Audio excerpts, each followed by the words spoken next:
Welcome to my new blog.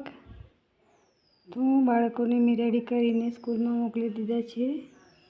તો અહીંયા હું આવી ગઈ છું નીચે ભેંસનું કામ કરવા માટે. તો જો અહીંયા મેં ભેંસને ધોઈ લીધી છે, ભેંસને પાણી બધું પાઈ દીધું છે. તો હવે ભેંસને હું બહાર કાઢી લઈશ, પછી વાસેલું છે એ બધું ભરી લઈશ.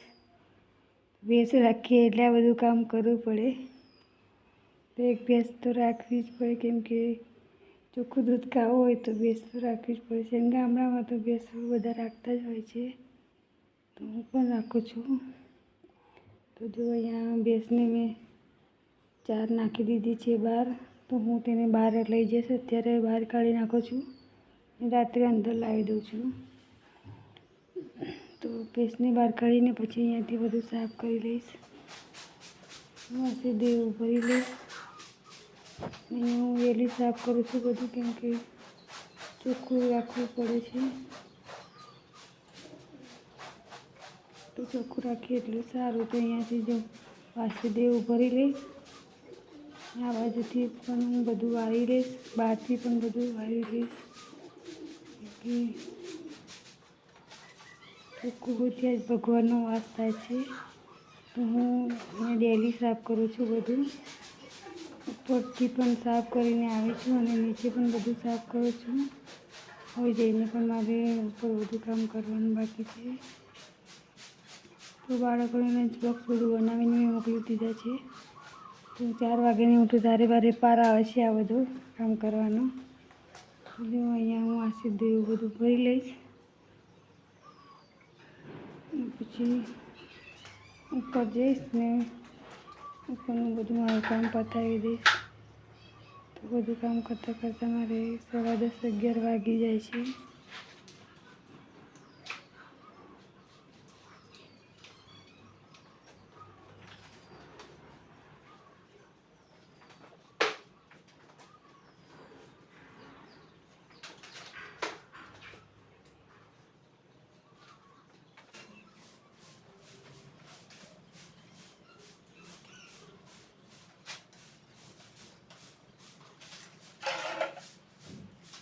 તો અહીંયા મેં ભેંસને બહાર કાઢી લીધી છે, વાસીદું પણ મેં ભરી લીધું છે. તો અહીંયાથી બધું સાફ કરી લઈશ, બહારથી પણ હું અહીંયા બધું સાફ કરી લઈશ. આ મારું ખેતર છે, ખેતરમાં અમે નીચે ભેંસ બાંધીએ છીએ. બધું સાધન પડ્યું છે. નીચે પણ સાસુ સસરા અને બધા રહે છે. અમે 3 ભાઈઓ છીએ, અમે ઉપર રહીએ છીએ. નીચે મારી બેન રહે છે, રિયા. જો અહીંયા બધું મારું સાફ થઈ ગયું છે ને એના પપ્પા આણંદ જવા માટે આવી ગયા છે. તો વિરાટ રડતો હતો એટલે નીચે લઈને આવે છે. તો વિરાટ એની પપ્પા જોડે જવા માટે ઈચ્છાવે છે. તો મેં કીધું કે થોડી વાર ઊભા રહો, મારું થોડું કામ પતી જાય પછી હું લઈ જઈશ ને. તો એના પપ્પા ઊભા છે થોડી વાર.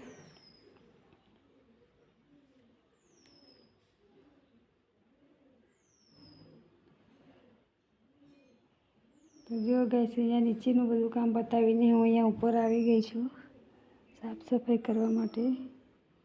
પહેલાં તો હું ચાદર છે એ બધું ખંચેરીને પાથરી દઈશ. અને વિરાટ પણ મારો રમી રહ્યો છે. જો વિરાટ ફોન જોવા માટે રડે છે, કેમ કે તેમાં નેટવર્ક આવતું નથી. અને સહેજ પવન આવે એટલે વિરાટને પવનની બહુ બીક લાગે છે. તો જો દરવાજો અહીંયા બંધ કરી દીધો છે. તો અહીંયા મેં ચાદર એવું બધું સરખું કરી દીધું છે. હવે હું કચરો વાળી લઈશ. તો વિરાટને પણ સાથે સાથે મારે રમાડવાનું હોય છે અને કામ પણ કરવાનું હોય છે. તો મોડું તો થાય છે જ. તો જો અહીંયા વિરાટને હું થોડું કાર્ટૂન જેવું કાઢી આવીશ, તો એવું જોયા કરશે. કાર્ટૂન, ટીવી, ફોન બધું એને જોવું હોય છે એકસાથે. તો ટીવી પણ ચાલુ છે અને ફોન પણ ચાલુ છે. તો ફોન બંધ થઈ જાય તો ટીવી જોવાની, એવું છે એનું કામ. તો જો તે ફોન એવું જોયા કરશે ત્યાં સુધી હું મારું કામ બધું પતાવી દઈશ.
અંદરથી મેં સાફ કરી લીધું છે બધું, અને હું અહીંયા બહાર આવી ગઈ છું. તો બહાર જો કેટલો બધો પવન આવી રહ્યો છે, તો બધો કચરો ઉડી ઉડીને પાછો આવી રહ્યો છે. તો પણ મેં વાળી દીધું છે બધું.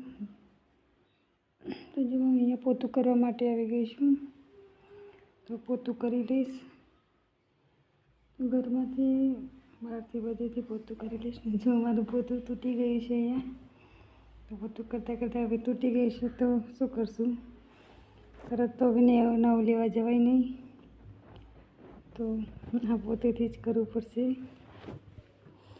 તો નાના પોતે પણ પોતું તો કરવું જ પડશે. અને હવે ક્યારે આવે છે નવું પોતું? તો જો અહીંયા મારું પોતું થઈ ગયું છે, અને હું આવી ગઈ છું કિચનમાં, કિચન સાફ કરવા માટે. તો સવારમાં બાળકો માટે જે લંચ બોક્સ બનાવ્યું હતું, તો જે બધું પડ્યું હતું કચરો થોડો ઘણો, તે બધું હું સાફ કરી લઈશ અહીંયા. તો પછી મારે અહીંયા બપોરનું જમવાનું પણ બનાવવાનું હોય છે. તો સાફ કરીને પછી હું જઈશ વાસણ ઘસવા માટે. હજુ વાસણ પણ મારા બાકી છે,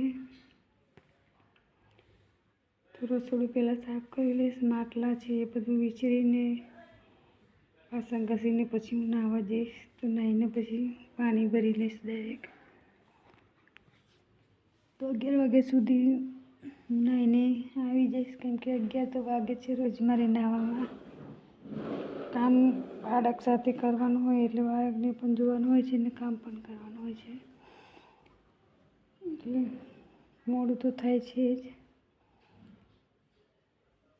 તો મારે કશું વાંધો હોતો નથી, કેમ કે એના પપ્પા 2 વાગે આવે છે, અને બાળકો પણ 2 વાગે આવે છે.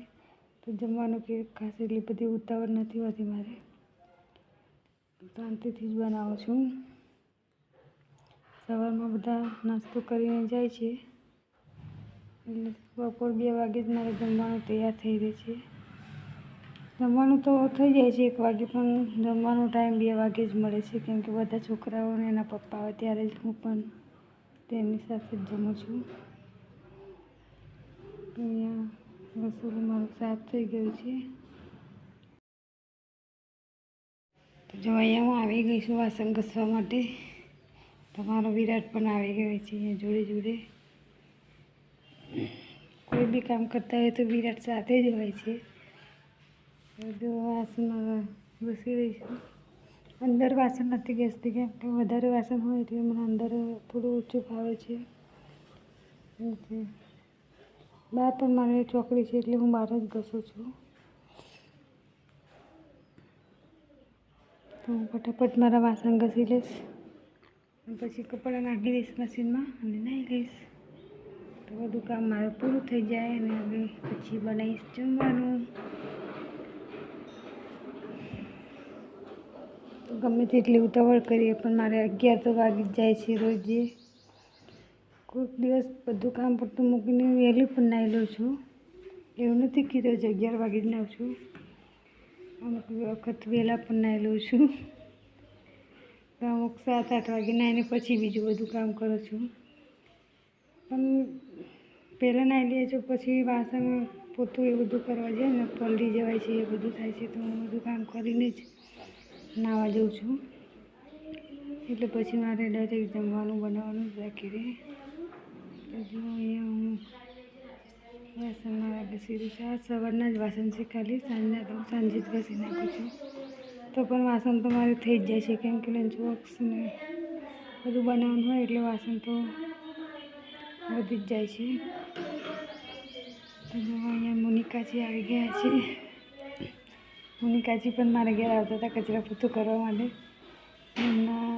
મેં ના પાડી દીધી છે, કેમ કે મારે ટાઈમે એમ ભાઈ હોય છે, તો કચરા પોતું કરવામાં મારે કશું વાંધો નથી હોતો, તો કરી નાખું છું.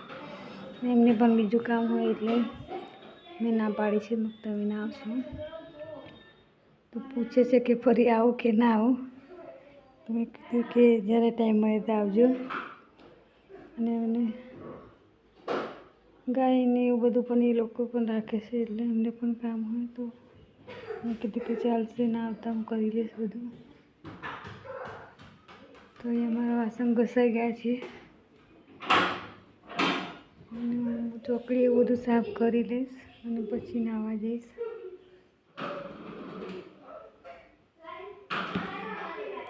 તો 11 વાગી ગયા છે અને હું આવી ગઈ છું નાહીને. તો નાહ્યા પછી હું થોડી વાર ભગવાનને પ્રે કરવા તો બેસો જ છું. તો એના પપ્પા સવારમાં દીવાબત્તી કરીને જાય છે, તો ખાલી હું ભગવાનને માથું ટેકી દઉં છું. તો 2 મિનિટ થોડી શાંતિથી ભગવાન પાસે બેસો જ છું. તો આપણને પણ શાંતિ મળે થોડી, અને મનમાં થોડું એવું થાય કે ના, મેં પણ ભગવાનને થોડી પ્રાર્થના કરી છે, ભગવાન માટે ટાઈમ કાઢ્યો છે. તો 2 મિનિટ તો હું ભગવાન પાસે થોડી બેસો જ છું અહીંયા. તો જો અહીંયા મેં દીવા તો નથી કર્યા, પણ ભગવાનને પ્રાર્થના કરી લીધી છે. જો અહીંયા તુલસી માતાને પણ હું થોડું જળ ચડાવી દઈશ અને ઉમરા પર સાથિયા પણ પાડી દઉં છું. તો એ બધું કામ મારું પતી ગયું છે અને હવે આવી ગઈ છું કિચનમાં. તો જો માટલો એવો બધું હું વિચારીને ગઈ હતી, તો ડાયરેક્ટ પાણી જ ભરવાનું હોય છે, તો હું અહીંયા પાણી ભરી લઈશ. પાછળ અમારે ચકલી છે પીવાનું પાણી ભરવાની, તો પાછળથી ભરી લઈશ. આટલું પાણી અમારે બહુ થઈ ગયું. 2 દિવસ ચાલે છે આટલું પાણી, પણ હું રોજે નવું જ ભરું છું. તો જો અહીંયા પાણી મારું હું ભરી લઈશ અને પછી મારું બધું કામ પતી જાય તો જમવાનું જ બાકી રહે. તો 11:30 વાગ્યા સુધી મારું બધું કામ પતી જાય છે. જમવાનું હું થોડું લેટ જ ચાલુ કરું છું, કેમ કે રોટલી ઠંડી થઈ જાય છે તો પછી ખાવામાં મજા નથી આવતી. ગરમ જ બનાવું છું. Friends, hello. બધું કામ પતાવતા મારે 11:30 વાગી ગયા છે. તો જો અહીંયા મેં દાળ ઢોકળી બનાવવા માટે દાળ મૂકી દીધી છે અને મારા માટે દૂધ ગરમ કરવા મૂકી દીધું છે. તો જો અહીંયા જો વાસણ મારે ઘસેલા છે, મૂકવાના બાકી છે. તો જો મારા વિરાટે વધારામાં કડા કરી દીધા છે. કામ વધારવાનું તો વિરાટને જ આવડે છે. જો ને અહીંયા વિરાટ શું કરે છે? વિરાટ બિસ્કિટ ખાઈ રહ્યા છે. મામા માને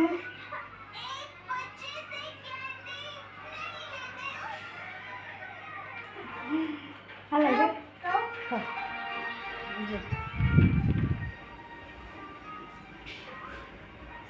કચરા પોતું કરીને વાત કરશું.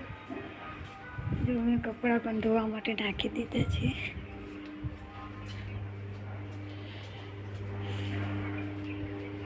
કપડાં માટે ઓલમોસ્ટ ધોવાઈ ગયા છે, નીકળાયેલા છે.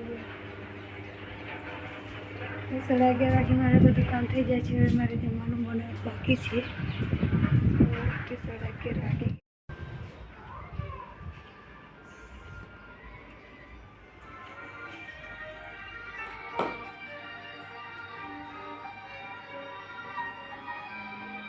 તો ફ્રેન્ડ્સ, આ તો મારો નાનકડો વિડીયો.